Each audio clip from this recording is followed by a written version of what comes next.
இந்த அம்மாவும் இந்த பொண்ணும் எப்பெல்லாம் காய்கறி வாங்க இந்த கடைக்கு வர்றாங்களோ, கடைக்கு வர்றதுக்கு கொஞ்சம் தூரத்துக்கு முன்னாடியே அவங்க கிட்ட இருக்கிற இன்னொரு போன் மூலமா அவங்க போனு கால் பண்ணிக்குவாங்க. கடைக்குள்ள வந்தோடனே அவங்க ஹஸ்பண்ட் கிட்ட பேசுற மாதிரியே அந்த கடை ஃபுல்லா ஷாப்பிங் பண்ணுவாங்க.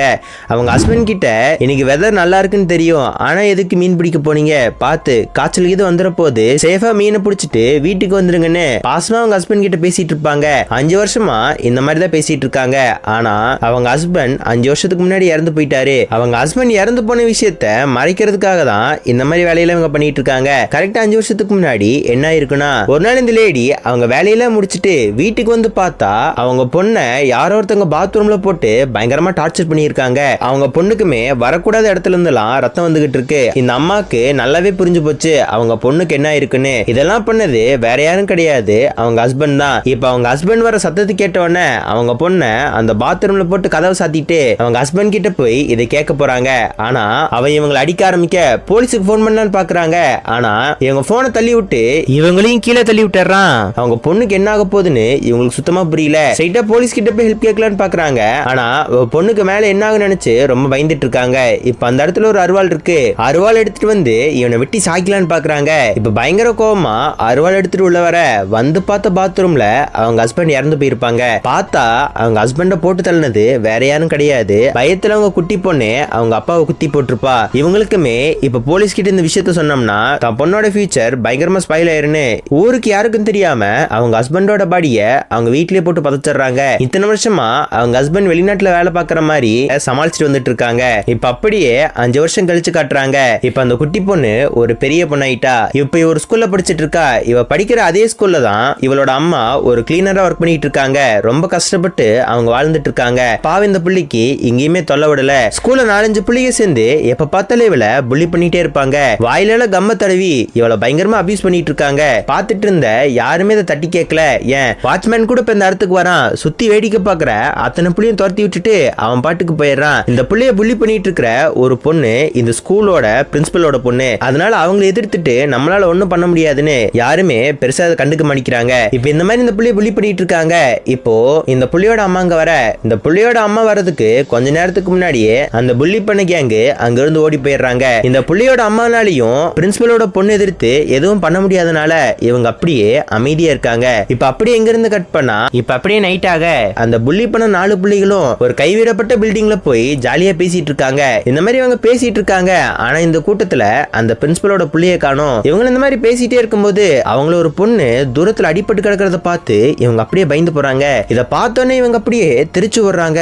இவங்களை விரட்டிக்கிட்டு ஒரு கில்லர் வந்துட்டு இருக்கான். அங்க வந்தவன் எல்லாத்தையும் போட்டு பொடான்னு பொழக்கிறான். ஒரு புள்ளியும் அவன் கிட்ட தப்பிச்சு மேலோட பாக்குறா. பார்த்தா மாடியோட உச்சிக்கு வந்துட்டா. போறதுக்கு ஒரு வழியே இல்ல, மேலதான் போகணும்னு இந்த புள்ளைய மேல அனுப்பி வச்சிடறான். ஒரு புள்ளை இவங்க கிட்ட இருந்து தப்பிச்சு போலீஸுக்கு போன் பண்ண போறா. ஆனா போலீஸுக்கு போன் பண்றதுக்கு முன்னாடியே அந்த இடத்துக்கு அந்த கில்லர் வந்து அந்த புள்ளையும் போட்டு தள்ளிடுறான். இப்ப அப்படியே இங்க இருந்து கட் பண்ணா இந்த புள்ளையோட அம்மாவை காட்டுறாங்க. கொற்றமலையில ரெயின் கோட்டை போட்டுட்டு எங்கேயோ போயிட்டு வந்திருக்கா. இப்ப அப்படியே இங்க இருந்து கட் பண்ணா கொலை நடந்த இடத்துக்கு போலீஸ் வந்து விசாரிச்சு பார்த்துட்டு இருக்காங்க. இவங்க இந்த மாதிரி தேடி பார்த்துட்டு இருக்கும்போது அவங்களுக்கு எந்த விதமான க்ளூவும் கிடைக்கல. ஒரே ஒரு சைன் பாக்ஸ் மட்டும் கிடைக்குது. அந்த சைன் பாக்ஸ் வேற யாரோடதும் கிடையாது, ஒரு பொண்ணு இவங்களால புள்ளி பண்ணப்பட்டால அந்த பொண்ணோட தான். அதனால இப்ப விசாரிக்கிறதுக்காக போலீஸ் இந்த ஸ்கூலுக்கு வந்து இந்த அம்மாவோட புள்ளிய போட்டு பயங்கரமா விசாரிச்சுட்டு இருக்காங்க. ஆனா இந்த மாதிரி விசாரிச்சுட்டு இருக்கும் போது பாபநாசம் கமல் மாதிரி ஓடி வந்த அந்த அம்மா, என் புள்ள நேத்து நைட் ஸ்கூல் பிரேயருக்கு வரவே இல்ல, அவளுக்கு காய்ச்சல்னு அவ வீட்டுல தான் இருந்தா, அதனால நீங்க கேட்கிற எந்த விஷயமும் அவளுக்கு தெரியாது, தயவு செஞ்சு அவங்களை கேள்வி கேட்காதீங்கன்னு பாபநாச கமலஹாசன் மாதிரி வந்து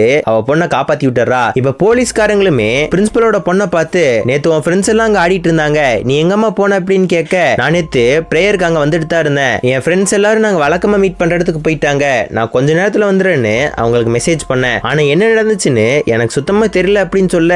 இப்ப அப்படியே இங்க இருந்து கட் பண்ணா இந்த பிரின்சிபலோட பொண்ணு இப்ப என்ன பண்றானா, அவ ஃப்ரெண்ட்ஸ் இறந்து போன இடத்து போய் அப்படியே சுத்தி பார்த்துட்டு இருக்கா. அவ இந்த மாதிரி சுத்தி பார்த்துட்டு இருக்கும்போது அவளுக்கு ஏதோ ஒரு விஷயம் வினோதமா தோணுது. என்னடான்னு பார்த்தா கிளர் அந்த இடத்துக்கு வந்து இவளை கொலை பண்ண பாக்குறான். ஆனா அந்த பொண்ணு பக்கத்துல ஃபயர் எக்ஸ்டென்ஷன் இருக்கும், அதை எடுத்து அந்த ஆள் மேல அடிச்சுட்டு ஓட பாக்குறா. ஆனா இவர் வேனுக்குள்ள உட்காந்துருப்பா. அந்த வேனோட கதவை மூடிட்டு தான் அந்த கிளர் அந்த இடத்துக்கே வந்திருப்பான். அந்த கிளர் அந்த பொண்ணை போட்டு கொடூரமா கொண்டாடுறான்.